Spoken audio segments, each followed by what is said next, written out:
Can I help you, gentlemen? No, mira. This seems to be the problem, gentlemen. Well, you know what the problem is? Jimmy spent all his savings to open an auto repair store in town, but the local gangsters were always coming in to collect protection money. Mark said that for $5,000 a month, he could get their protection. Jimmy's friends didn't want the hassle, so they decided to pay the protection money. After all, it would be a bad idea for them to mess with the local gangs when they first arrived in town. But Jimmy had always hated bullying assholes, so he refused the bully's request. This provocative behavior angered Mark. He ordered his men to teach Jimmy a lesson. Well, then I'm gonna take something. Any suggestions? Just keep walking, man. Hey, don't turn your fucking back on me.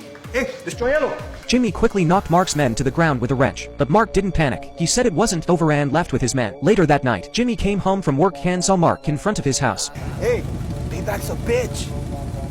Have a nice day.